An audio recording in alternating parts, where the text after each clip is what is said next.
Welcome,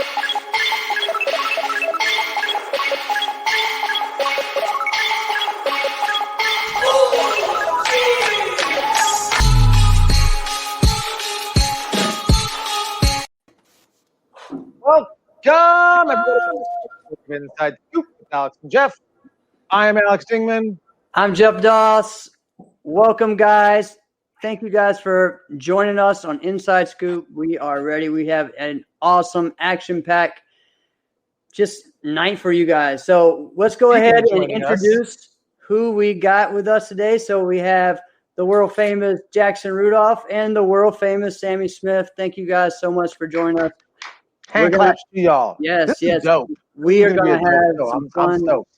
We are. We're going to have a lot of fun tonight. So before we get into that, we want to let you guys know that we are sponsored by the Virtual Fight Tour. We got Virtual Fight Tour number 8 coming up April 24th, and we are excited about that.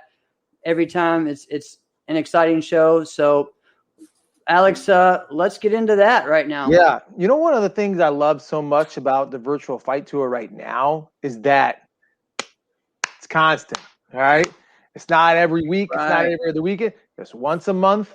You kind of know when it's going to be. You can kind of set your clock to it. So this is one of the reasons why I told Jesse, I was like, just take my credit card, put it on file, just run the thing. Right. Just run it, all right? I won't even worry about it. Just run it. If I miss it, that's on me, all right? But save that for another day. I think that needs to happen anyway. That way it's just consistent, right? And I mean, it's a subscription. Get it done. People will then, if they know that, they'll want to support it, and then they'll want to. Maybe they'll want to watch it more. They'll be like, "Oh man, I got to make sure I'm going because I'm paying for it one way or the other. I better go and watch it." You know what I mean? Yeah, I think so. I don't know. I'm just saying. Well, we're gonna get into some of the fights from last Saturday, VFT 7. Jackson, you got a chance to watch it a little bit, right? Yeah, I was watching it. I was covering it for Black Belt Magazine. Really, the two fights that stood out, or I guess it was more than two fights, was the main event. But the two events that stood out to me were the co-main and the main event. I think that we learned a lot from those two. But I'll let you kind of lead us on what we get into. Yeah, I mean, there was some of them, like the first fight with the ladies. I was watching it the whole time, trying to get into it. And I just had to just take a step back and go, I can't dive deep into the details about this fight because their distance was so off. They were so close to each other the whole fight. So I can't even really give that deep of like insight as to, one was doing this, one was doing that, because their spacing was so incredibly off. They were great. They were very skilled, but either one of them could have been taken out by a cheeseburger. Cheeseburger is someone who don't know that they don't know, right? Sammy, if you didn't know that, that's what a cheeseburger is. Cheeseburger is someone you go in to fight and you're like, I got this one. This is a 10 point. This is a cheeseburger. That's a cheeseburger. Either one of them could have been because of how close their spacing was. Now you're fighting 3 rounds. You're in a pressure situation, in a cage. Never done it before. Things like that can happen. But it was a pretty good fight. I like their skills. To Autumn's credit, that's part of what made that back fist automatic. They were so close the whole time. Autumn got her back fist whenever she wanted it, really. Like, so how do you – maybe she was fine getting that close. Yeah. How do you land a back fist so often without having to be offensive or defensive? Just standing there and throwing the back fist. Like, think about what we're saying. It's a back, not like a side kick or a round kick where it's just like you can extend it. Like, you shouldn't even be that close. It's like when you learn it in karate class and you're standing, stationary. Right. Got it. Well, and one thing, though, we've seen this a lot, though, with the cage, right? We've been like, they didn't move as much. They were too straight line. We've only seen a few fights, really, in Virtual Fight Tour where people were really cutting angles like they should and moving, using the cage. So, I still think it's in that kind of trying to figure it out phase right now, Jeff, you're right on. Especially when you have young fighters. If you take a step back and you were to just go, okay, what's the big takeaways from this as a whole? That's it right there. It's the spacing. So all right, let's just go right down the line. Yeah. So when we get into, I was going to say the Ronald fight because Ronald won that fight. But that fight, I'm looking at it like, dude, you fought amazing in the first round. He was moving all over the place. Was never in a straight line. And you can tell, I got tired, started sitting. He got flat-footed a couple times, and it was just in a straight line. So if he would have just fought it like his first round, it'd have been a 15-point fight. But that dude depended on that defensive back fist way too much. You know what the problem is? Here's what it was. And we've all had this before. Sammy, you've had this even when you were sparring in the classroom. You've had this before where you're fighting. You're like, man, I'm tired. And somebody comes at you and you just do something that doesn't exert a lot of energy and it works. And you go, oh, I'm doing that again. All right. And it's clearly what happened. He was like, he tried the defensive back fist and it worked. And he was like, oh, I'm doing that. And he just kept doing it, even though it wasn't working. Now, Aaron came back big time. And Aaron, it benefited his fight so much when it would go in a straight line. Because Aaron would just go in a straight line. Fast too, yeah. All he needed to do to win that by 7 points or more was just fake, get Ronald to jump, and then go. Because once Ronald got into that, because Ronald wasn't moving anywhere, he wasn't going anywhere. He didn't show him any solid, hard straight line moves. All right, so Aaron was the one bulldozing forward, so bulldoze forward, but don't let him know when you're coming. Sometimes the overview of the match can be simple, right? You don't need to break everything down in its detail. Sometimes the overview can be simple. What do you think, Jackson? To Ronald's credit, though, if it ain't broke, don't fix it. So maybe it wasn't just that he was tired and the back fist was working. It was simply the back fist was working, so why not lean on it? A lot of times we don't see the fadeaway back fist score that much, but he was scoring on it. At one point, he scored the fadeaway back fist on 3 consecutive clashes. So if it's working that well, he's not going to abandon that. You know what I mean? And a lot of times when Aaron would go in for the blitz, he would lead with his head a little bit, made it even easier, and he wasn't adjusted and making the fakes. And when it comes to the cardio for a lot of these VFT fighters, I think there's 3 things that we got to cut them some slack on, right? One of the things, I don't remember who I heard talking about it. I think it was probably Monday. Yeah, I don't remember who I heard talking about it. But, when you're in a cage like that, that cage is going to have a little bit more give when you're bouncing than you would on a regular mat, right? It was on CP. That's going to take more energy out of you. You're also fighting 3 rounds, which I know these fighters train a lot more than 3 rounds, but they don't often do 3 competitive rounds back to back to back with adrenaline and all of the circumstances that come in with a live event and everything like that. So that's a little bit of a factor. And then there's also the fact that you're stuck in the cage, which is going to require more action. A lot of the times when you're in an open ring, you can move around a little bit more. You can get out of bounds if you need to. There's more opportunities to catch your breath because of that movement. When you're in the cage, you're clashing all the time. So you don't have those moments where you're not as active. You can catch your breath. You're almost always in a clash, and that's going to drain the fighters a little bit more. So we see a lot of VFT fighters burn out, but you can't. You got to cut them some slack on that. Right. Well, and these fights, Jackson, have been way faster than anything else we've seen. Like, and that's something I really like too, is the action goes fast. You know what I mean? Like, how many of us have gone on YouTube and try to watch point fighting matches, and we're watching don't go like this, a 2-minute point fight match, and we're like, why is this a 7-minute long video? You know what I mean? And this is, 6 minutes that's done in fast, so that's what I really like about it. And the cage, I think, is what brings that, Well, so along with that, so you're right. So fighting, like I had some matches where I had to fight in a kickboxing ring before. And it messes with the psychology of it, right? So you get in the kickboxing ring that you've seen, even though you're point fighting, you find yourself not really point fighting because you're elevated, you're on the stage, you see everybody else with their shirts off, getting ready to kickbox, and you think like that's you when you're like, calm down, guy. That ain't you. You're the intermission show, all right? You're point fighting. But you find yourself trying to do that, and it messes with you. You need to prep yourself mentally. But like you were just saying, Jackson, like they train, from way more than 3 rounds.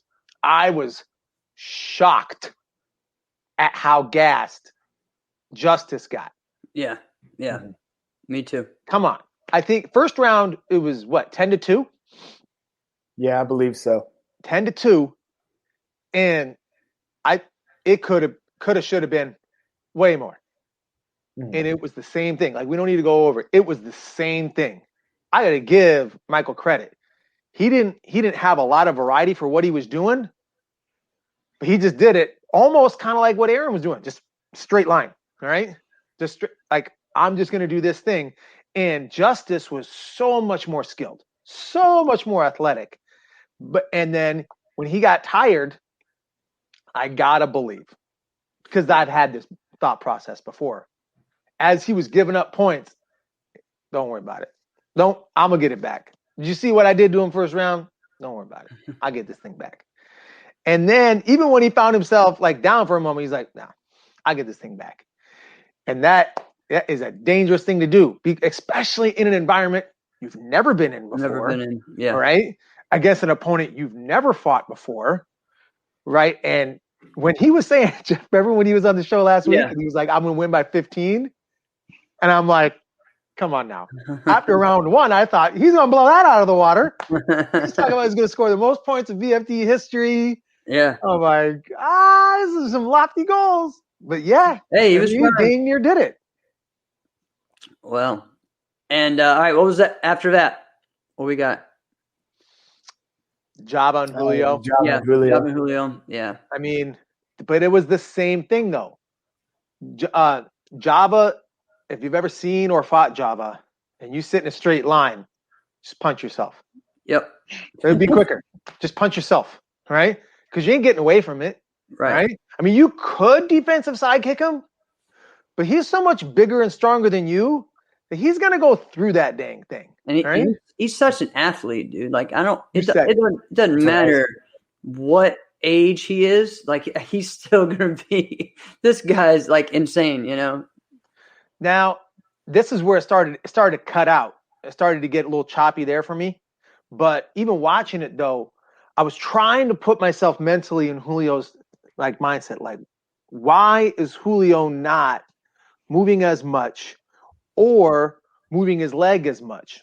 And I gotta believe a strategy could have been, I'm going to see if I can beat him at his game this way. See if I can stop him from scoring that punch, all right? And then now I force him to change it, because I'm going to say something that might be controversial. Blocks don't exist anymore in point fighting. Blocks are over. There's no such thing as a block. The clash is the modern day block. You want to block someone? Someone's coming at you. At the same time. There's no such thing as blocking a blitz. Right. There's no someone blitzes. You're like, oh, I'll block that. There is no block. The exception is leg checks, when people check the kick and then follow over the top. But yeah, nobody's blocking blitzes. Right. But a blitz, blitzes, how do you block that? You can block it, but do you ever get the credit for that? Never. Right? Never. A great example is a great buddy of mine, Greg Betlock, right? Oh gosh, these guys and I used to have battles with that. And I'm like, I'm never blocking your blitz anymore because you can't. Or someone like Laszlo, he's just too dang fast. He could blitz and has like punched you in the butt, but don't matter. You just saw this guy fly. Right? How do you not give him the point? Right. So I gotta believe that could have been a process. It's just like, all right, I'm gonna clash with him, get him to stop, get him to hesitate.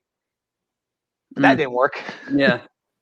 Well, if that was the strategy, Java's the stronger, longer fighter. So if you're trying to outclash the stronger, longer fighter, the stronger, longer fighter is probably going to get the call the majority of the time. Exactly. I know. Yep. I know. So then the Chance and Ant fight. Hey, Chance turning, man. Ant, dude. Ant just man. Anthony's right. Leave me the heck alone. That's right. Leave me alone, man. I mean, he only lost one time. Yeah, it was 1 point or sudden death. Yeah. So, I mean, and two, someone a good amount lighter than him as well. It was Brandon, right? Yeah. So, I mean, you can't put him at platinum because he has at least that one loss, but it's like he should be up there. He should be gold. But his wins are getting better. You know, like this was a high level win for him against Chance. You know, he had a good one against Chris. He had, he had the blowout against Ben.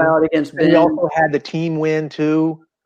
So yeah, I think he lost his fight, so that was the only thing. But yeah, I know. You look at this and you're like, what? Yeah, who else? Yeah, you want to see him fight more people because he keeps fighting. He's active. He's good.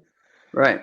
But yeah, when Chance was on, he was like, I'm more athletic. I'm more skilled. I can do that. And I think he's right. But there was plenty of times in that fight when Chance would fake, and Anthony didn't bite on it, and he blitzed on Chance's face, and Chance didn't have his hand out to stop it.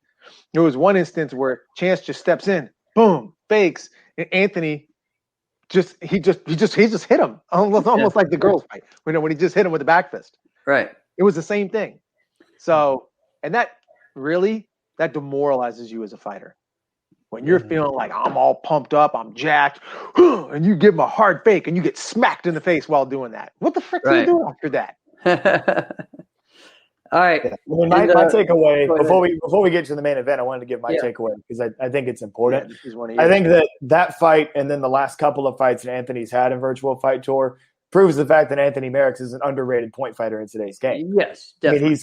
I think that Anthony is someone, and if we think about it, back in 2019 when Martial Arts Network was doing the end of year awards and everything, you were talking about best heavyweights. You were talking about Avery and Cam, and then the honorable mention in that conversation was Anthony Merricks. Yeah, and so it's like Anthony Merricks is somebody that could, if he can, when we get back to real tournaments in person, if he finds a way to beat an Avery or a Cam once or twice, then all of a sudden we're like, okay, now Anthony Merricks is one of the top heavyweights in America, maybe one of the top heavyweights in the world, right? He hasn't had the opportunity to do that yet. And so he's just been beating everybody else along the way, with the exception of Brandon, who, like you said, is the lighter fighter, better cardio, in a VFT setting. Brandon had the advantage. Yeah. But to me, that fight, it was Anthony proving how underrated he is. And we hear people all the time talking about, can I get my respect now?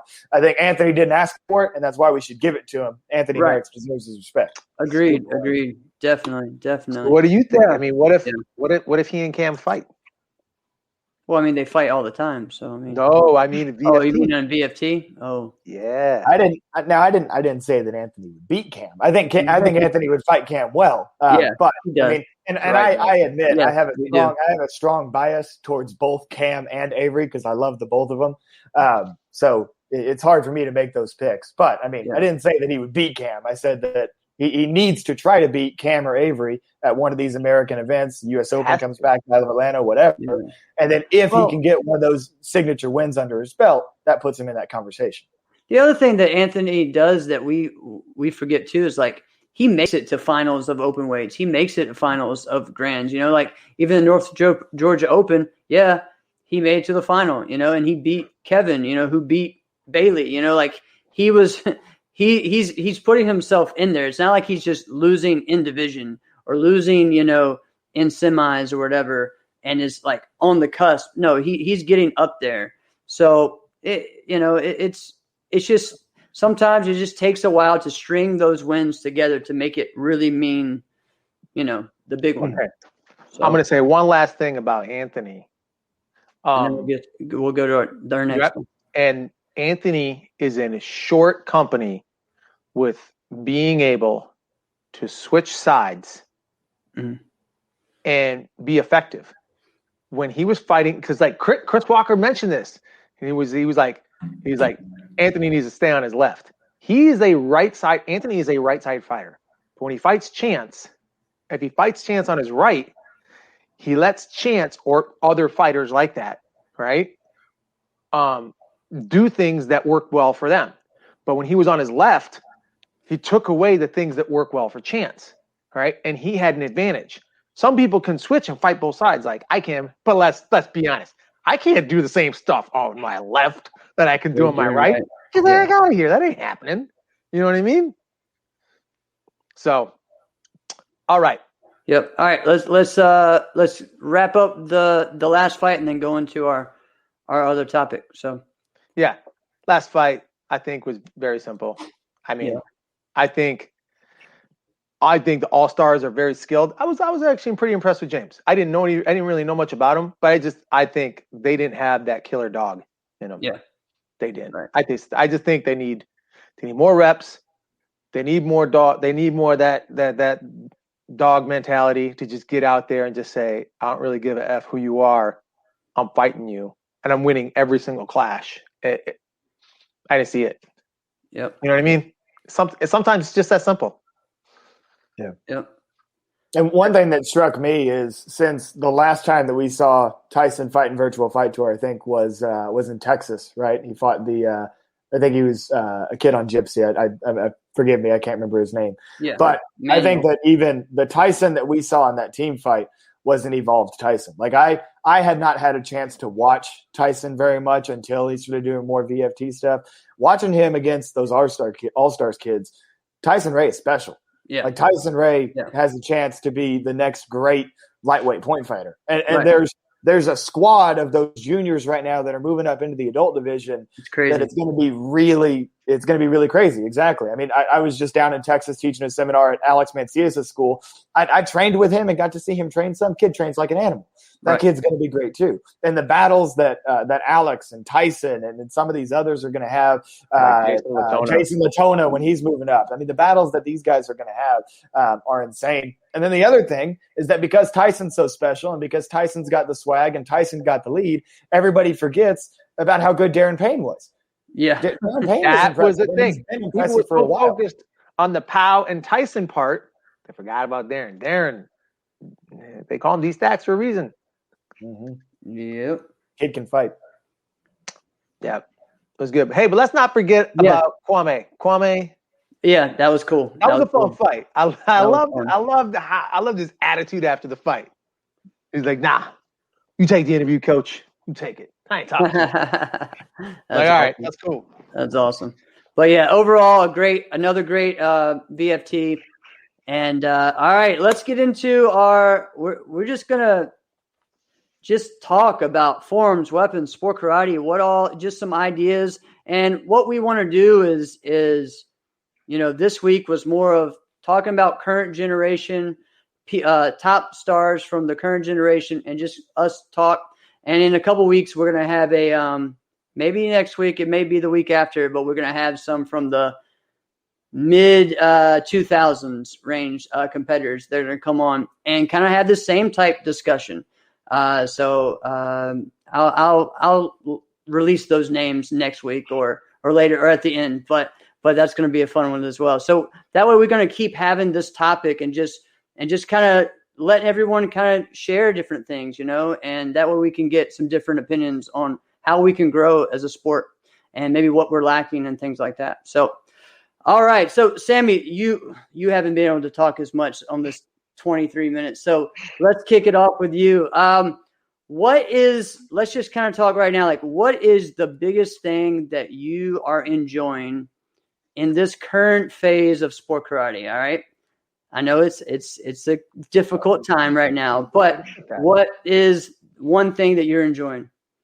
Okay. Well, first of all, I just want to say that, when you were saying like the mid 2000s, it's kind of funny. I feel like super old, but Jackson and I are both like mid 2000 competitors because I mean, I started in 2004 and I'm not exactly sure when Jackson started. He can, let you guys. Right. Okay. So yeah, there we go. I'm meaning adults, but okay. I get what you're saying. I guess Jackson and I both feel pretty old right now, but as far as, the current, generation and what's happening in sport karate right now, I think, it's unfortunate what happened with this pandemic, but I think it also gave a lot of people time to, really push themselves and really grow and really like, I've seen so many online competitions, virtual tournaments, and, stuff along like those lines. So I think it pushed the creativity boundary a little bit more.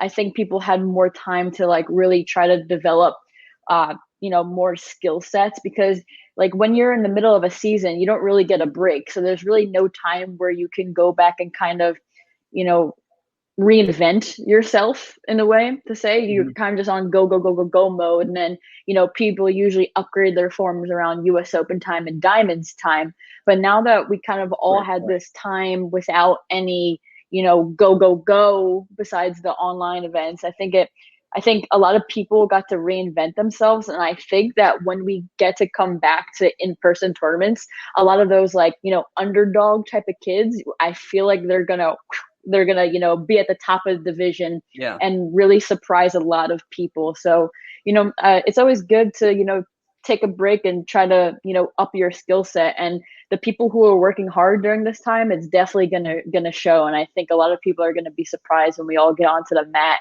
There's gonna be a lot of new faces that are gonna be at the top of each division. Definitely. What do you think, Jackson? What up, Gabrielle? Hey, Gabrielle, love you. Anyway, so as far as sport karate in general goes, I actually, because I want to talk a little bit about point fighting first, and I'll get into forms and weapons.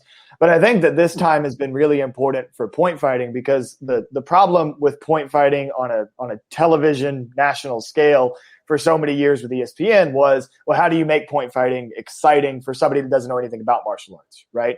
And I think that we've seen through both Virtual Fight Tour and Pro Point and the differences in their promotions, I think that they've shown proof of concept. They've shown that point fighting can be a spectator sport, and that's something that's really, really important, especially moving forward as tournaments seek TV deals and things of that nature, right?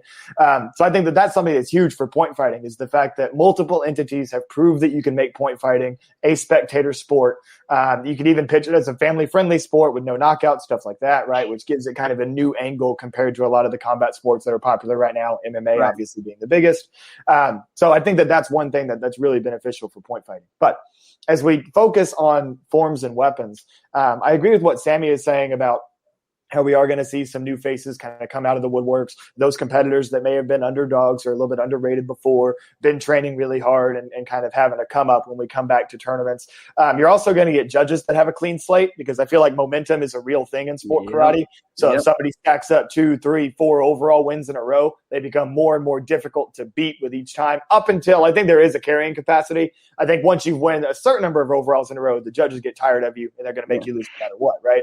But I feel like when somebody's stacking together 2, 3 wins, trying to get 4, 5, 6, the judges are more willing to go with that competitor, because they've proven that they're that good that they deserve to win, right? And so now you don't have anybody that's hot. You don't have anybody that has a streak, because there's no streak to build. So you're going to have a lot of underdogs that have a little bit more of an opening, where it's like, we don't know who the top weapons competitor in 14 to 17 is right now, because we haven't seen enough of them. We don't know who the best 13 and under girl is right now, because we haven't seen them against each other in over a year, right? And so I think that also kind of just the absence from seeing these competitors provides an opportunity for more faces to come out. And one more thing, just very briefly, there's a lot of competitors that maybe otherwise wouldn't have had it that now have newfound confidence, because they went and they became a sportmartialarts.com virtual champion, or they became a NASCAR virtual world champion. And so they do this virtual stuff, and they're like, hey, I'm a world champion now. I can go win an NASCAR tournament, which in some cases may be true. In some cases, maybe not. Come on. In many cases, maybe not. But those competitors are going to have newfound confidence, and I don't have a problem with that, because they're going to go to the tournament and they're going to be competing to win. Whereas if this had never happened, they might not have that confidence. They might just be like, oh, well, the seeds are going to win or whatever. This newfound confidence could be a good thing for getting deeper divisions, getting more people out there. But, I mean, obviously, you're going to have some people that, just because of the way the virtual tournaments worked out, maybe had a little bit easier of a way and might wind up being disappointed. But that's the nature of the beast in this sport. Yeah, in some ways, yeah. I mean, there's several that I can think of, just kids in my mind that have done like, I don't know, hundreds of virtual tournaments and have just stayed so active that like they've created a name for themselves in some way, and even have gotten on teams that before they weren't on, from doing virtual tournaments. So wait a minute, time out right there, Jeff. Yeah. What do you mean gotten on teams? That has happened. People are getting on teams now? On someone from Jackson's team really started getting a lot of pub and focus. Okay, I see. Dax Howard, right? Yeah. And do we have someone? I mean, even again, Caleb, like someone we talked, Caleb Broyle. He's someone who competed like hundreds of events. And that is one thing I will say. Yeah. I'm not a fan of the virtual tournament so much. Sammy, I don't know where you're at on it, but Caleb Boyle is someone I did not know before the virtual tournament started. Kid's all right. I'm going to say that. He's nice. Sammy, where are you at on the virtual tournaments? Thumbs up and thumbs down. Me personally, I rather compete in person tournaments just because the vibe is just a little bit different. Although you guys do know that I compete on the virtual forums tour. That is the only, virtual forms, that was a dope lineup. Yeah, that was really fun. And I was just I needed to do something because I was like going crazy and like I needed something to like kind of look forward to. So that was kind of like the saving grace in like a tournament like that. But as far as like competing like super dedicated to every single virtual tournament, like it's not for me. I rather just be on the outside supporting my students and helping them either film for the tournaments or just getting them overall prepared because I've been doing a super amount of teaching lately. So I rather just, leave it to them to do that. Hopefully, the in-person tournaments will resume very shortly because I'm dying to get back onto the mat. But me personally, I'll skip on the virtual tournaments. I think it's a great idea to, get those kids like, stay motivated and, keep them, wanting more. Keep going, or have we done it enough? Yeah, I don't know. I'm not really sure. I feel like eventually something's going to have to maybe change, but for now I think it's good where it's going and there seem to be a lot of people that are enjoying it. So as long as, people are doing it and it's making the sport, better, it's improving the sport, kind of in the time being, I think that's a productive thing. So yeah, overall I think they're good. I do think so. Alex, dude, you're clapping like when she says, I'd rather do it in person. Well, who wouldn't rather do it in person tournament? That's like the dumbest clap you've ever done in my Get out of here, man. It's obvious that everyone would rather go do that. I'm going to tell you why. Because Sammy posted something like a week ago. All right. And I'm like, oh, it was so perfect. And do you remember what I'm talking about, Sammy? Yes. Yep. And it was so right on.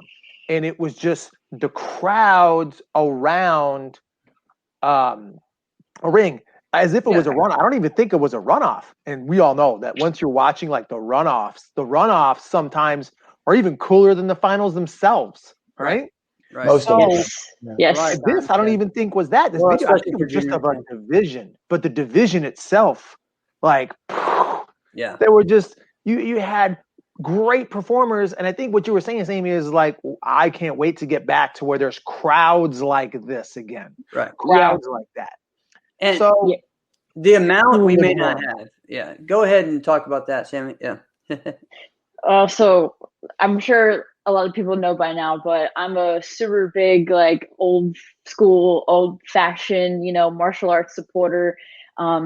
My two main instructors for sport karate were Matt Emick and Daniel Sterling, and they were absolute legends. If you're talking about, mid 2000s, that was them. And that they were on Paul Mitchell. They were the best of the best. So it's kind of interesting to see how styles have changed throughout my time on the NASCA circuit. And I seem to gravitate more towards the old school style where it was, and there's nothing wrong with the, style now.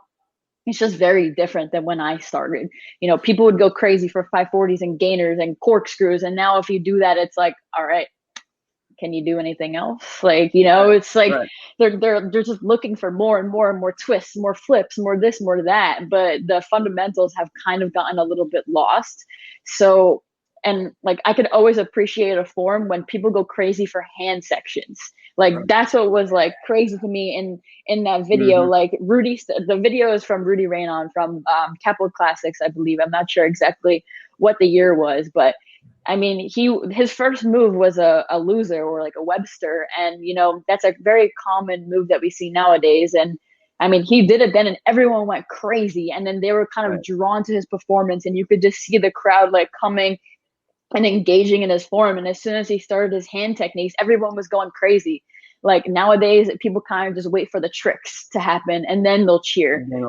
People don't get like hype when you start your hand sections in your form. So I kind of miss, seeing that and like feeling that energy, because it definitely does help you, with your routines. But I'm a pretty nostalgic person, and because that's kind of the era that I started in, during that time. So if that time kind of feels like home to me. So I want to keep it around as much as possible. So that's why I like, posting things out there for like this kind of new generation to see what it was like when, Jackson and I were coming up. Well, when you say keep it around, what are the differences? So like you talked about what it was like around that time. What's the difference? Well, people nowadays are, first of all, they're doing crazier stuff, which is a good thing. You always want to keep up, grading your tricks and the sport in that sense. But I would like to keep, the basics of martial arts around a little bit more. Like there's definitely a change in the way that hand combos are structured. Like I'll just speak on hands for now. I won't even talk about like weapons, but hand combos are structured very differently now. This is going to sound funny, but my instructor, Daniel Sterling, his go-to combo was chop, punch, spin, chop, switch, or chop, punch, spin, punch, switch, punch, like something so basic like that. So basic. You hardly see that. And those are one of the most powerful strikes. And, we're supposed to have power in our forms. That's how we're supposed to win. But yet you don't see a lot of those basic hand combos anymore that show off power. You see a lot of like, I'm not really sure what this stuff is. I don't know what it looks like to me. I'm sorry. I'm sorry if I've offended anybody, but I'm going to be honest. I'm not sure what this is because we're not in hip hop. We're in martial arts. So listening to this right now, it's something just the funniest thing. If you're not getting the video of this, you guys gotta go back and watch this. Well, you'll never see me doing that in my form. I'll tell you that. But so that's what I would like to see more of now. Some chop, punch, spin, chop punches, and not the same old. One competitor doing this, and then I look to my right, and the same competitor is doing the same thing, and I look back to another ring, and they look the same as the other person. Right. I would like to see a little bit more different styles, and like people know me for my style. People know Jackson for his style. Like it's good to take influences from your instructors or certain people, but don't make yourself look exactly like that person. So I also think, back in the day, people were a little bit more unique. So that's what I would also like to see, in today's day and age. Yeah, I talked, was it last week or 2 weeks ago? I guess it was 2 weeks ago, Jackson. I was talking about how my instructor was John Valera, right? And he could have made me look exactly like him, and he didn't. He made what I needed to get better. And then said, this is how you elevate and show off what your strengths are. And that is what we kind of need to do instead of just mimicking everybody and just everyone looks like whoever your private coach is and whoever your private coach is and whoever your private coach is. And then everyone just looks the same. No, find what your strengths are and make it the best and then make your basics even better, because here's the problem. You can have the best sidekick in the world that no one can do, but if you can't land in a stance, they're not going to remember your sidekick. They're going to remember that your stance. Remember your mess up. Yeah. So it all kind of goes together, and it's the same thing, with weapons, with forms, whatever. But we got to get back to that real, like everyone has a different style, because again, Alex, you and I have talked about this, and Jackson, you and I have talked about this as well. That 2000s era was amazing because we had people like in the 15, 17 musical division. It was myself doing weird, crazy things. Kalman Choka, doing, at the time, he was probably the best tricker. He was the best in the world at that time. Yeah. Nick Begley, who was freaking strong, completely different, double legs, and then you have Terada, then you have Will Valentine. You had Anthony Murata. No one was the same. No one, and there was probably more. And then you had other people like Daryl Lewis, completely different, Marcel, like all of us. And that was just to get in the top 8. You know what I mean? Like, so, and everyone the Hall of Fame. Different. Exactly. Yeah. I mean, it's just crazy to think of that, and it's not saying that the talent or the depth isn't there, because it's there. There's a lot of great competitors right now, but everyone feels like they have to do this. Like I have to do this move, and I have to do this move, and I have to do this move. And that's an issue. And really, to me, I think you see that more than anything in creative forms. And that really bothers me because it's supposed to be creative, not, hey, let me shove all the creative tricks I can do into there so that way I can feel like so that's an issue with me. But I think that with creative forms in particular, on the NASCA circuit at least, I think that the rules kind of force that, because there's certain techniques that are legal and creative that are considered the most difficult techniques. And if you don't do the most difficult techniques, an illusion twist, a 540 to knee, which why is a 540 to knee legal and creative? It's supposed to be 360, whatever, right? So there's all these techniques that really don't even necessarily fit the definition of the rules that are allowed, but you have to do those techniques to show a certain level of difficulty. Exactly. I mean, in the extreme division, there's no excuse for it. In the extreme division, where you can literally do whatever you want, there should be more diversity between the forms. And I think going back to what Sammy was saying about the hand combos, if you watch forms, this is one of my big pet peeves: hand combos or weapon striking combos, bow, chucks, combos, sword, whip, chain, doesn't matter.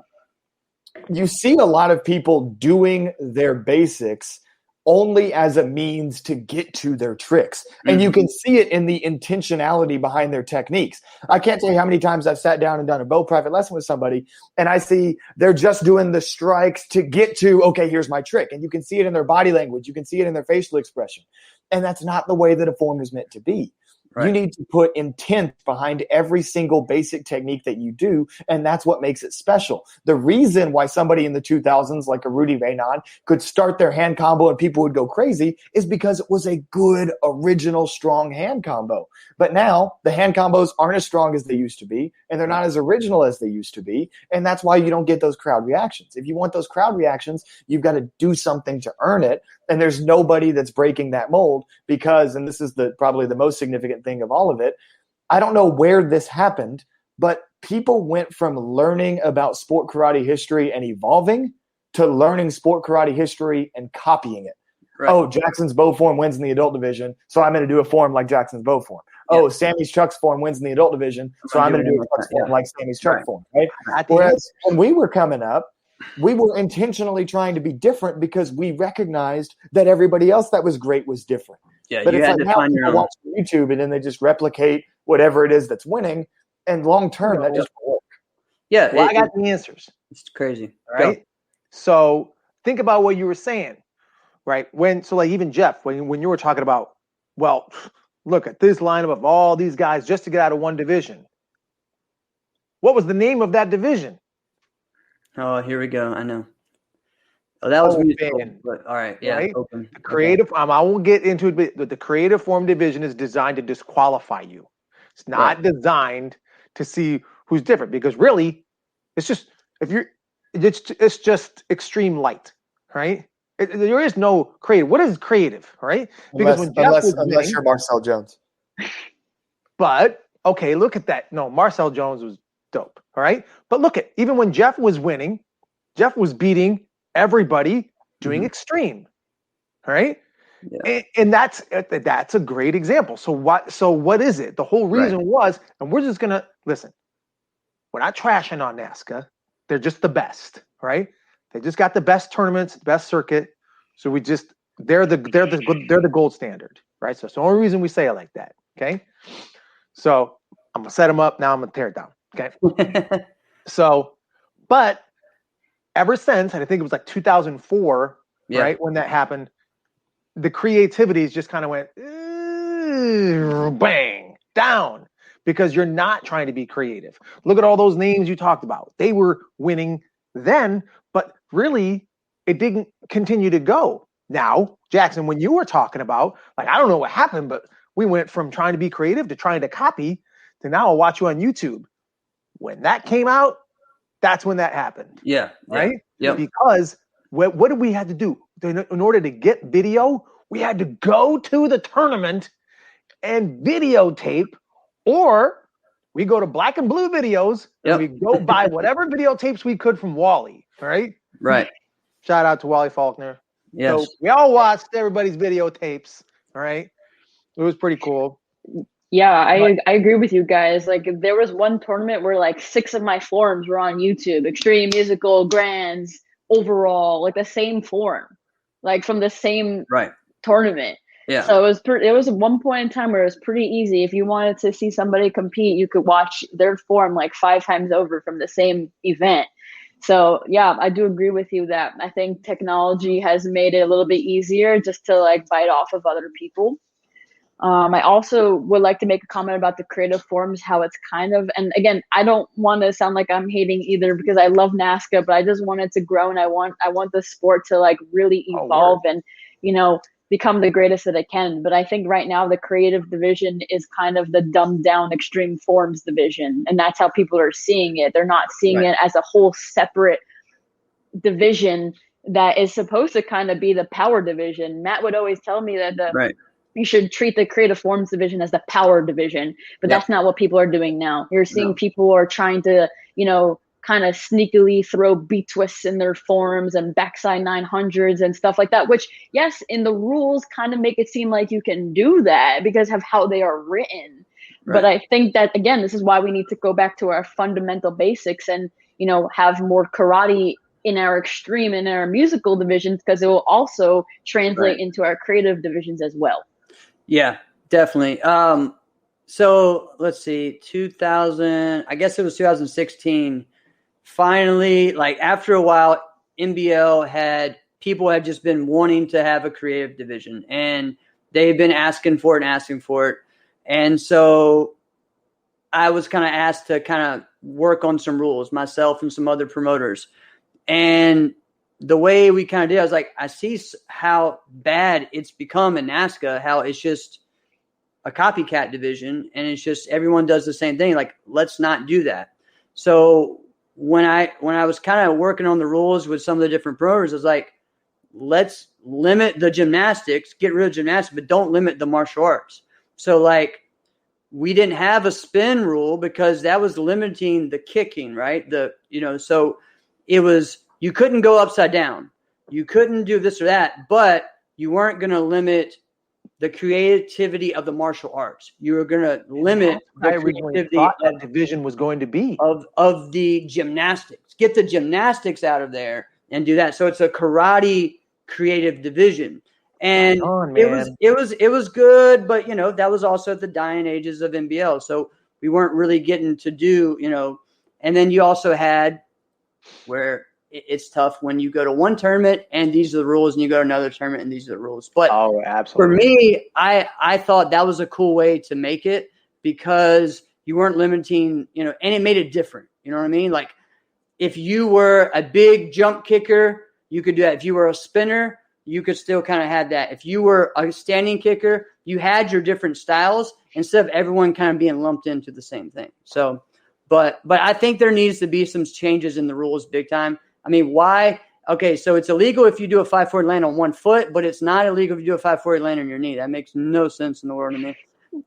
You know, and then there's just so many different things. And then, you know, land on their knees. The name of it is a 720, but you really don't spin 720 degrees in the air. 360. So, right. So, yeah.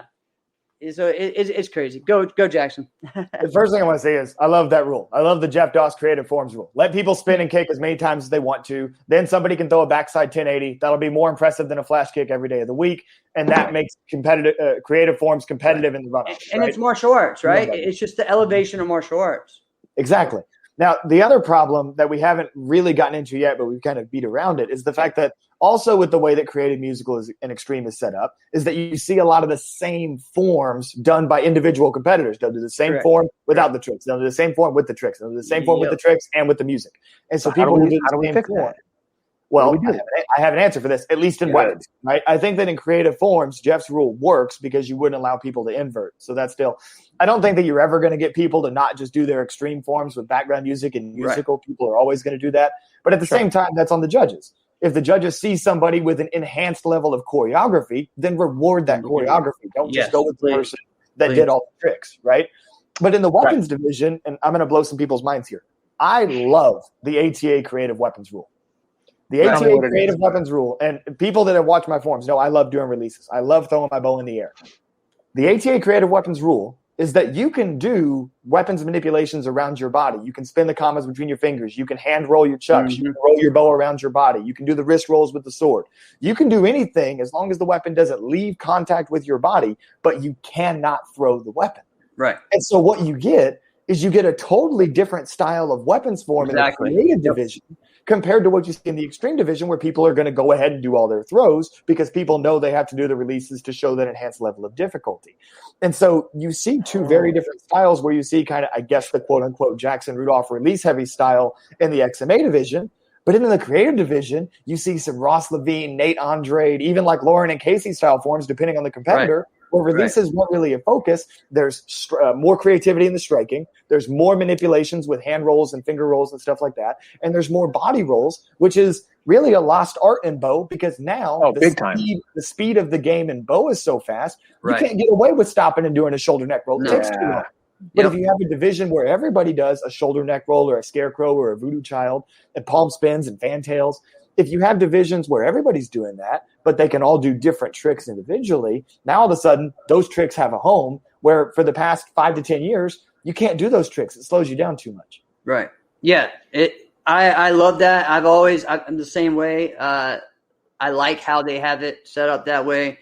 And again, that was one of my biggest problems with really my problem was more with the creative weapons division than anything. It was like you're not really the creative, you're not really limiting the weapon at all. Like, you know what I mean? Like there's nothing changes with weapon. Like Jackson, you could technically go in extreme, musical, and creative and do the exact same form and still win. Maybe they would want you to do one flip, but I guess if you added that one flip in there, your form still would beat everybody else's. I mean, that's happened before, Jeff. Right. I mean, if we go back to, I want to say the year was 2010. 2010 was kind of like the first year I was good, quote unquote. I made stage in 2009. I made stage in 2008, but 2010 was the first year I was winning overalls.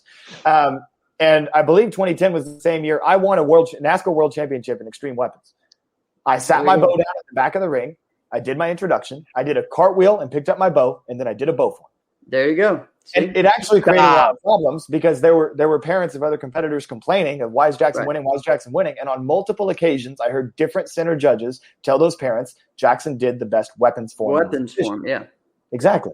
Yeah. And so I'm walking through. You don't have to be a tricker to win the extreme weapons division. Now, I've got a little bit too much pride to go out there and do a cartwheel today, but that doesn't mean that I couldn't, get an aerial and go in there and do it. I'm not going to do that. But what I'm saying is you don't have to be a high-level tricker to win extreme. Right. That's not your fault. No.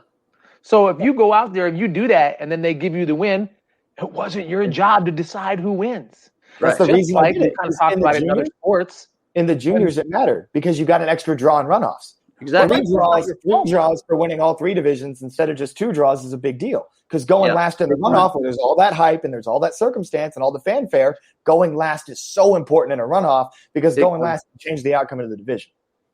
And speaking of runoffs, going back to the creative forms, Jackson kind of touched on it, but I think a lot of kids are pressured to throw this extreme creative form because when they get into the runoffs and it's them doing the creative form versus an extreme form and a musical form, they're already going to feel like they're starting below the other guys just because they're not tricking. So they're just trying to throw as many okay tricks that they can get away with. So it kind of is leveled with those extreme and musical kids. And it kind of is unfortunate that creative is not winning in these runoffs because it's kind of just reinforcing the fact that you're not going to win with a creative form, which is, keeping these kids throwing these look-alike extreme forms that they really want a creative form. And then, you're right. Yep. Yeah. And we're back to where we were. So when I was coming up, the mid 90s, really, when I started being successful, we had runoffs. We had traditional. Okay, well, we had musical and we had open. That was it. Okay. Now, if you did, you could, and then later on they split it up and they had traditional, open, and musical. So, but a lot of people, they would win the traditional division and then in the runoffs would do an open form. Okay. Yes. And that happened for a long time. Until the rules changed.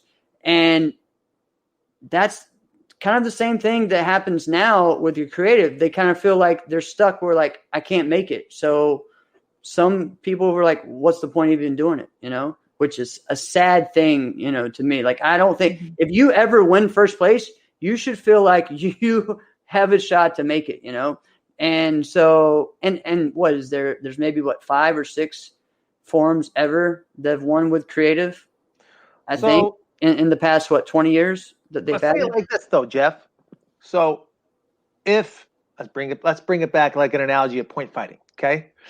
So if I blitz at somebody and they defensive sidekick me, clearly, but they give me the point for the blitz, I know I wasn't better.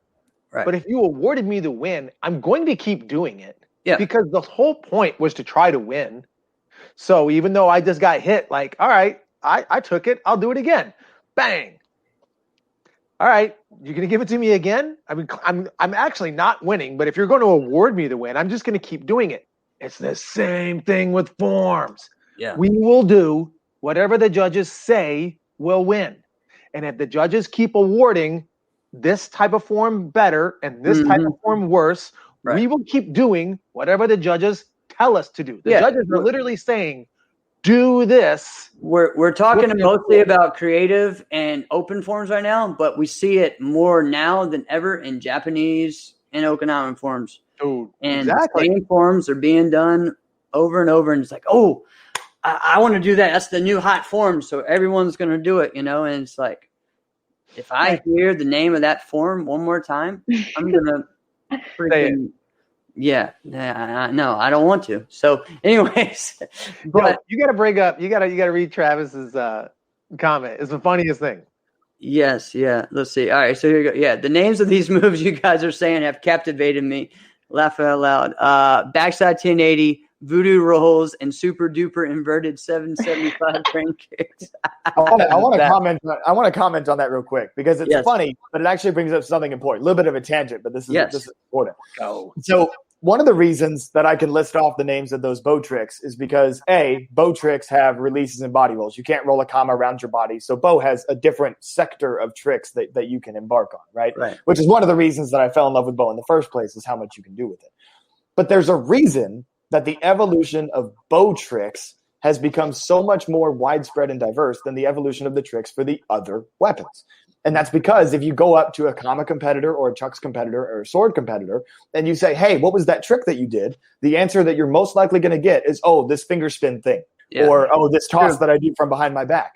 They haven't given the moves terminology. And this is something that I credit Nate Andrade with a lot, is that when Nate Andrade was coming up with a lot of the early body rolls, a shoulder neck roll wasn't just a shoulder neck roll. That was a sunset. If he caught it behind his back, it wasn't a shoulder neck roll with a behind the back catch thing. It was a starry night.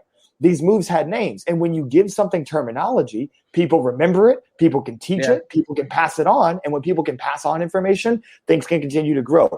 There was language created for tricks. And that's what allowed tricks to continue to develop. And the same thing is what happened for tricking, even though tricking's name conventions are crap sometimes. But it still allowed tricking to evolve because there was terminology. A lot of the other weapons don't have terminology surrounding the tricks. People don't remember them. And a lot of times people forget the moves that Michaela Johnson did because they didn't have names. People forget some of the moves that Rudy did because they didn't have names. Their names, yeah. If you give the moves names, people can remember, more people can be taught, more people can evolve.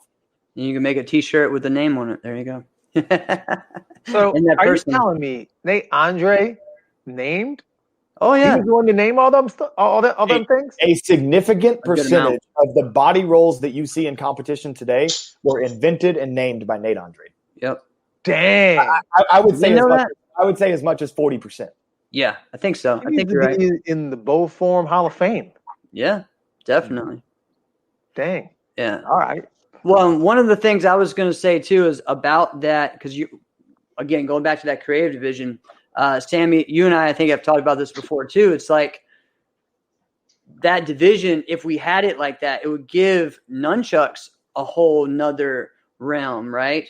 Because you have people now that either don't do wrist rolls and different things like that, or because they're just throwing up the weapon, or they're just trying to do the chucks or whatever. But it gives them a whole nother area. You know what I mean? And I think if a nunchuck person really took their time and really tried to get into a division like that, their form would be really hard to beat.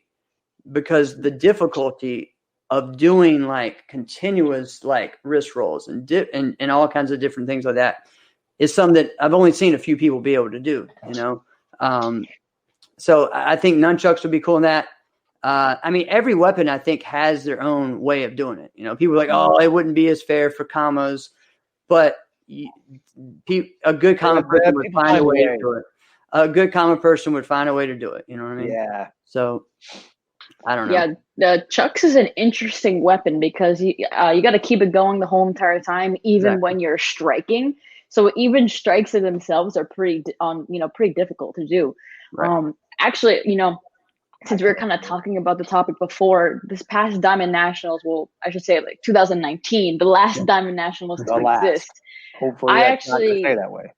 Oh yeah, let's not let it stay that way. But I went first, and I did a creative weapons form without music. Like I've been saying, I try to stick to like the traditional, sport karate route. So everyone I knew was going to do their musical weapons form. They were going to throw the releases. They were going to do that. I wanted to go the complete opposite because I wanted to look different than them. I wanted to be noticeably different, that I was doing creative. And I didn't use music because I wanted the judges to hear me hitting the ground with my stances. Yeah, exactly. I wanted them to hear my strikes. And I knew that if I used music, I was going to look, similar to the people who were doing extreme and musical. So I was trying to go completely opposite. And I went first. I did no hand rules, no releases, nothing. Maybe a few spins, but mostly strikes and a few kicks. And I won the diamond ring. Right. So it kind of goes to, show you that it is possible, but it's really hard for the juniors, I think, to kind of get out of that. Yeah. But it is possible to win with a creative weapons form. You just have to make yourself look so unique. You cannot blend in with the other competitors. If you're going to go that route, you got to go completely the opposite direction of everybody else. So, Sammy, you're right when you said it's hard for the juniors. Why is it hard for the juniors, though? Because, they got to go through another round. They got to go through the runoffs, and that's when everybody gets compared. There's like 6 kids. How are you supposed to stand out when there's like 5 other kids doing flips and tricks and you're the only one? You're going to, look like, the person who doesn't belong, most likely. And I think that's why it's harder. And I just feel like I said before, they're feel a little bit more pressure to throw these creative kicks that kind of don't look like real tricks. So it's not really doing them any good. It's kind of I've seen of the past 2 or 3 tournaments that were bigger ones that were like regional ones. They like the person that has won the grands has been a creative person though. So that is something that I've seen this year that I normally wouldn't see. Was the creative forms person beat the tricking division. So it is, I think, coming there, but we got to kind of push it there. Go ahead, Jackson. I'm sorry. I don't think it's I don't think it's a difference between the adult and the junior division. I think it's a difference in the discrepancy between skill level in a given division. Because when you have a lot of competitors that are of relatively similar skill level, then there's an arms race to see who can do the most big stuff. Right. Because if you've got 3 competitors, right, like in the men's weapons division, like we've had for the past probably 5 years that I've been in it, there have been 3 competitors who are all technically sound. They're in the same caliber of martial arts skill, speed, power, performance, all the things that you need to win a sport karate tournament. And so oftentimes between those 3 competitors, it comes down to who performs the biggest moves that night, who can hit their form, who can do the biggest stuff, and that's who's going to win. So in a situation like Sammy was faced with in that diamond ring, I'm going to assume that she had such a large skill gap between herself and her competition in that weapons division that she was able to just show off her martial arts skill and win with her martial arts skill alone without doing the releases and such. But especially like if you look at the 14 to 17 division for the boys, if you look at the 13 and under division for the girls, these divisions are too deep. Like no one's going to be able to win if they just show off their basics because somebody else is going to have basics that are pretty comparable and they're going to have the difficulty on top. And so a lot of the times competitors are forced into this challenge of whoever can do the hardest stuff because the level of martial arts skill is so close that they need that difficulty to show the difference. And we've seen that throughout time as well. It's not just this generation. You look back at the previous weapons division, the men's weapons division, with Kalman and Matt and Rudy and Mark. Let's just take those four. Yeah. All four of those guys are relatively equally skilled martial artists. They can all do good front stances. They can all extend their chop punches. They can all do good martial arts individually. So at the end of the day, who does the thing that changes the game the most? And in the weapons division, most often that was Kalman, who had the most difficult routine of that group. You see what I'm saying? Yeah. So at the end of the day, you're going to be forced to do more difficulty. And when there's more difficulty, there's less traditional martial arts because the rest of your division is going to force you up to that level, which is a good thing as long as people still continue to make traditional martial arts a featured part of their performance and don't abandon it in favor of the difficulty. Right. Okay, so I think you're right, but I think you're missing something, though. You're missing it because, and I'm going to say the reason you're missing it is because you have been on top so dang long. You don't know what it's like down here with the rest of us, man. All right? So everybody you mentioned, you're talking about what it's like to win it. But there's 45 other people in that division that are not going to win it, right?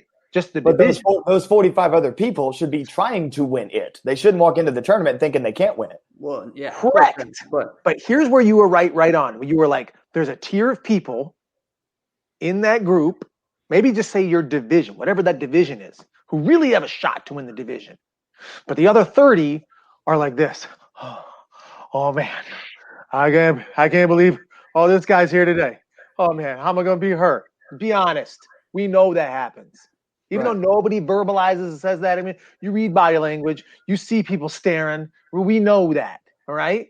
So what happens is they do what everybody else does. Okay. That happens. So if those 4 or 5 people are all doing the exact same thing and they've never changed their form, all right, and these other 30 people, all right, if they're really just trying to copycat, because that's what we've seen the circuit be, whether it doesn't matter what it is, for decades, it's a copycat circuit, all right, some to a fault, some pro, all right, but they're always going to do that unless somebody grabs them aside and says, listen here, homeboy, you are not going to do it like that because you never saw Rudy do it like that, right? You never saw him do it like that. And Jeff, remember when he was on, right? He was like, I'm not going to be like everybody else. When he saw what everybody else was doing, he was just like, that almost made him want to throw up. He's just like, I ain't got time for that, right? But you need, unless that's your mentality from the start, you need to have that somebody pull you aside and be like, I know what you see, but you're not just going to keep continuing to do what you see. No, but that wins. No. You think that wins. Get away from that. So exactly. A good example of that is actually like a martial arts school. Because here's the deal. This is the thing that we have. We have a lot of people that just want to go to, and no offense to anyone, because all of us teach lessons, but they want to go to whoever is the hot person to learn from and this and that. And they think that this is going to be it. But you look at an Affinity Martial Arts who they have a slew of people that all look different. Now they have some similarities, but they're pushing creativity, they're pushing trying to be your own. And I think we need to get back to sport karate schools, creating an actual team that thrives off each other, right? That really pushes each other. Because I know when I was coming up, I was training on my own. I would go to do my private lesson, and then I would go back. NASCA, in the most part, has been that one good student from a martial arts school that is coach kind of took to another coach and said, hey, I think you can make something with him. Can you go do something with him? And then I'm going to run my school, and he'll represent my school. And that's kind of what we see a lot of, right? But the ones that really have, but like you look at a Mike Welch with Infinity, and there's some other schools, you talk about AKA and those types, I know they're kind of spread out a little bit, But those are the ones that really push each other and do that. So I think that's what we need more of is actual sport karate schools. So I don't know what you guys think, but I think that's where we lack more than anything. And that's where our sport is either going to live or die on that, because without sport karate schools, you're not going to have a sport. So right. I have a couple things to say. Well, with what you just said, Jeff, I hopefully soon would love to own a sport karate, studio and kind of teach that as a curriculum. So that's on my future radar, as well as incorporating strength and conditioning. That's a whole other topic that I could spend a lot of time talking about. But where do you live, Sammy? I live in New York. All right, there you go. Okay, awesome. So that's on my radar. I definitely agree with you. It's not like a traditional martial art. It's not a taekwondo. It's not a kempo. It's very specialized. So we need to kind of teach it, and we need to teach it the right way, because that's how we're going to have the sport grow. And then what you were saying, Alex, before with that person to kind of reel you back. I had Daniel, and Daniel is not shy at all. He will say the realest stuff to your face, even if you're like an 8-year-old girl. He will make you do your whole form with a weighted vest on. And if you're crying during your lesson, well, that's, just too bad. And I really think that a lot of people don't really understand why I almost in a sense kind of bow down to Daniel. But I think the way that I was trained back in the day is way different than how people are trained in today's age. A lot of people are kind of just, oh, you get a trophy, and I'm doing this because everybody's doing this. Daniel was that person that he was like, okay, I don't care. You're going to do it like this. And I'm kind of so thankful that I had that perspective, because, now when I teach, I'm not sure if you guys are familiar, but Caio da Silva was one of my top students. He was killing it. And his form was not a cookie cutter form. His form was very unique. You weren't seeing anyone, no one before him was doing stuff that was in his form, and people were actually copying him. And he would get, he's like, oh, that's my form. So I try to take what I learned from Matt and Daniel about, being original and pass it on to my students. And if you look at any of my students' forms now, none of them are the same. None of them even look similar. Exactly. I had Caio da Silva, Madison Olson, Kayla Nunley, just to, name a few. And they were top competitors in their division, and each one of their forms was totally different. So I think, we've kind of, been saying this the whole, almost hour now. You need to get your own style. You need to be confident in it, and that's how the sport is going to, grow. Can I say something real positive about the forms today? I'm going to say, because we haven't really said a lot of positive things, right? I think as a whole, hand combos, the cleanliness of the hand combos is so much better today. All right. I think the way people use lines and how clean it is. Don't use my hand as an example, because I can't make a clean line with this hand. Don't laugh at me, Sammy. But whatever. All right. So I just think that your hand basics today so much better than in the early 2000s and the 90s. It wasn't like that. Now you'll see whole divisions where everybody has got clean hands, clean lines the whole way. Debatable. Debatable. That's what I'm trying to say, though. Yeah, I think it's there's more variety in the hands than there was in there, and so it's a little bit different, and so it makes it look like you could have an actual full-on hand section. Before, the hands were pretty basic, so you were doing it to lead up to something else. You know what I mean? It sped you up to lead to your next thing. So it's a little different. Yeah, I get what you guys are saying. I get what you were saying, Alex, about I think it's just, I think Jeff said it correctly. Also with there's different people are using more lines up and down instead of just staying at one level. Exactly. I think that's maybe what you were trying to get at. But yeah, I'm a little confused with today's hand combos though, but I've already expressed that. But I do think that they are using more level changes, which is good, because then it does show more variety, because you can do the same move and you can make it look different just by changing the angle that you're doing it at, or, being on your knee as opposed to standing up in a stance. So yes, I do agree with what both of you guys are saying. Yeah. And the reason that I hesitated was because if you're talking like late 90s, early 2000s, I'll give it to you. Because late 90s, early 2000s, it was a lot of quick little chop punches to get you the jump split kick. Right. The stances were higher. But it's also about what the standard of cleanliness and competition is, right? Back when Mike Chatton, John Valera, and Carmichael Simon were at the top of that division, even though by today's standards, those punches are shorter and those stances are higher, back then, that is what was accepted as what was clean, right? Where I hesitate is I think that if we compare today to the immediate previous generation, to the immediate previous decade, there's nobody today that's got the hands that a Marcel or a Matt or some of these guys. Micah Carnes had great hands.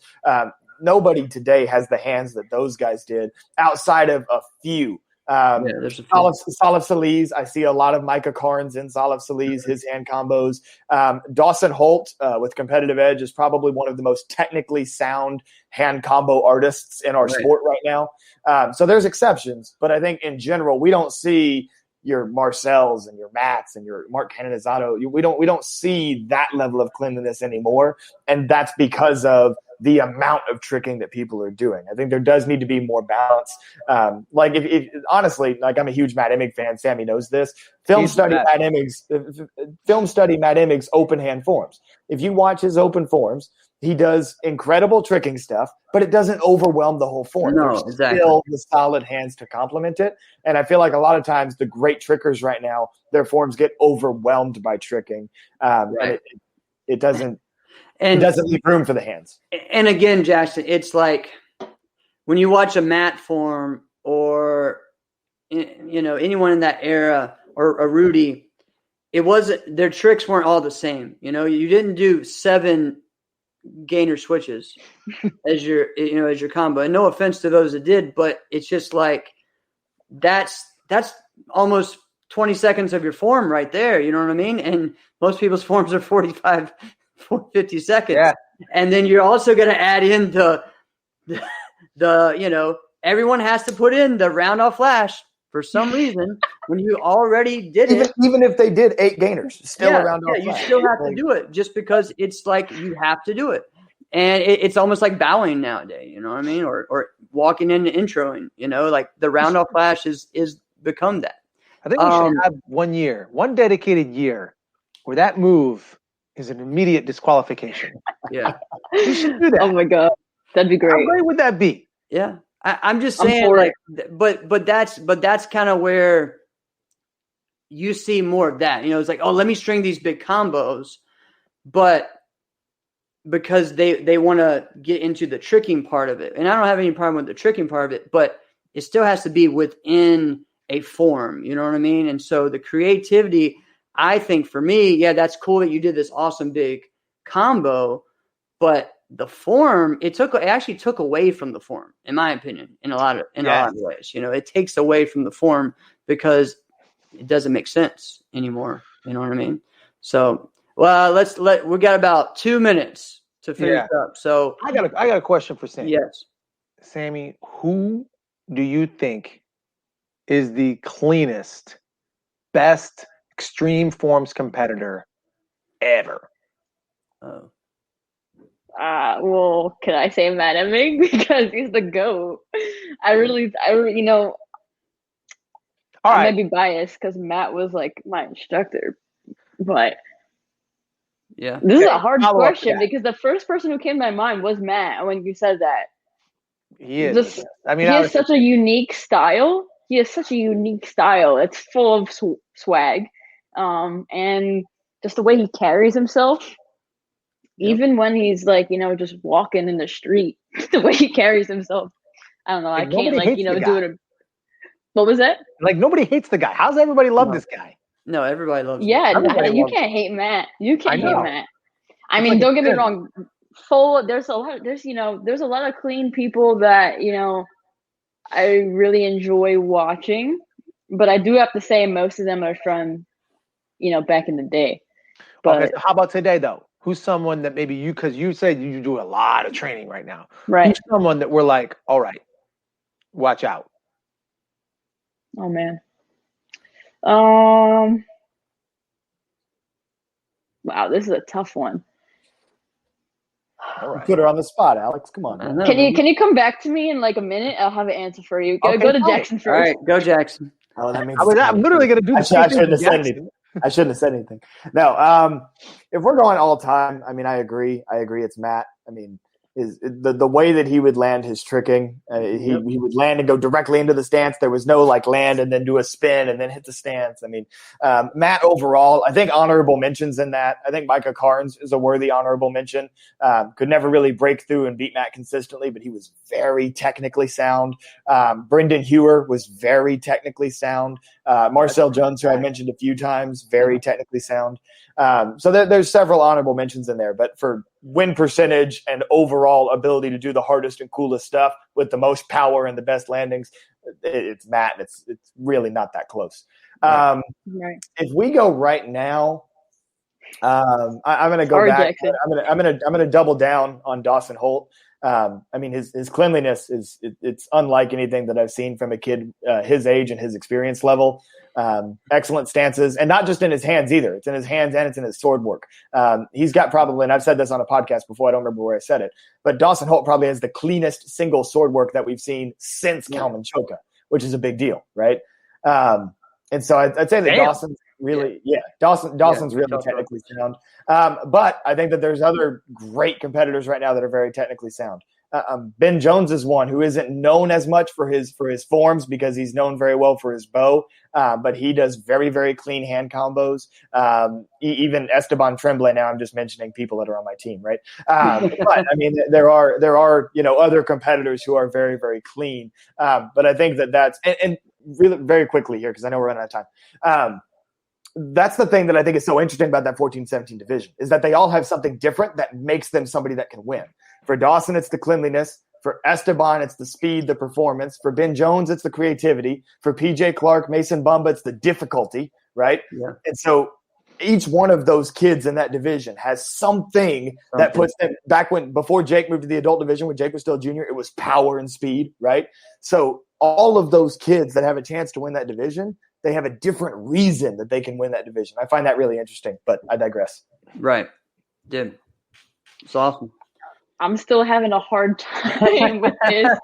I could just name a few that I think are, I agree with Jackson with Ben and Esteban and, really all the competitive edge guys. PJ, Dawson. I think they're all great. Right over here. A lot of people could be, very clean. I thought, back in the day, I thought Romani from G-Force was a super clean competitor. I know he's not into, sport karate, he's more into fighting now. He's not into the form stuff, but Romani was super clean and no one gave him the credit that he deserves. So, love the sleeveless uniforms too. Kid was jacked as a little guy. Yeah, I'm also gonna say Kaio, back in the day too, my student Kaio. Even, Tyler Weaver was, I think he was one of the greatest when he was competing as well. So those are just, kind of some names that I think, deserve the credit. All right, Sammy, personal one here. You just did the Virtual Forms tour. Well, that was in December, so I can't say just, but did the Virtual Forms tour. You won. Sammy, is anybody this is all you right now. Is anybody going to beat you before you retire, or is it just like when you decide? You will decide once you are done. Is anybody going to beat you? I'll tell you this. If I win a Warrior Cup, I will retire right there on the spot. Stop.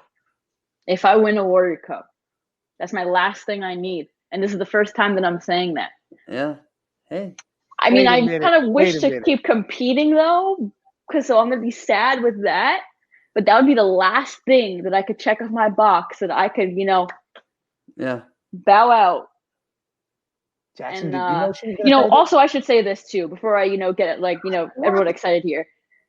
I would love to, win 2 more diamond rings, so I have the most amount of diamond rings. So I would kind of like to go out with 2 diamond rings and a Warrior Cup. If I could do that. I mean, you couldn't do that this year, right? That could happen. I mean, not the end of this year. Well, who knows what's going on? But. I mean, if I have a great season and I win 2 diamond rings, if the tournament happens and the Warrior Cup, it could. But I don't know. Then you would just be done. You'd be retired. I would be looking forward to opening up my studio, but still staying involved in the sport by like teaching my students. Like, there's no retiring from karate. You don't just retire. No, you like, don't. You know, you don't retire. everyone knows that martial arts is a lifestyle. So you're how old always. are you? How old am I now? Yeah, 23. I'm turning 24 in the summer. you gotta kidding me. That's like saying you're 9. You're not. You didn't retire. Yeah, but I've been being in NASCAR since I was 7. I'm like the longest person in the game right now, I would say. So it's kind of like I would love to win a Warrior Cup, but put it this way: if the women were separate, I would have had like 6 Warrior Cups by now. Right. But the women have to compete against the men. Thank you, Jackson. So you know, yeah, Jackson. It's like it's like the same reason why Casey doesn't have a diamond ring for weapons. Right. Which is criminal, by the way. Which is criminal. Jackson keeps giving me a hard time. She's got diamond rings in 2 different categories, and weapons isn't one of them. Oh man! All right. Or if you guys I can't believe that just happened. What a way to end a dang show. I know. Oh man, what did I start? This has been so much fun. We can go on and on, I think, for hours. Like we said, 3 hours, right, Jackson? I could do it. But yeah, I know. Thank you guys so much. This is fun. We're probably gonna have to invite you guys on and do this again because this is fun, and there's so much more for us to do and to talk about. And guys that are watching, don't think that we're just on here bashing and no, we're this is what happens when people get together and talk about how to make things better, you know? Make it a hashtag. Let's go. That's right. But this is what happens when people get together and talk about what they love, right? And the passion and how we can make it grow and just bouncing ideas off each other. So all right, let's get this going. Thank you for being on here, Jackson and Sammy. Thank y'all so much. I can't wait for round 2 of this. Yes, it's going to be fun. I just want you to know I'm going to start practice my Starry Nights. Oh, my God. Just letting you know that. All right, you go ahead. Oh, no, that was a great way to end. That was great. Awesome. This has been another episode of Inside Scoop with Alex and Jeff. I'm Alex Dingman. I'm Jeff Doss. See you guys next week.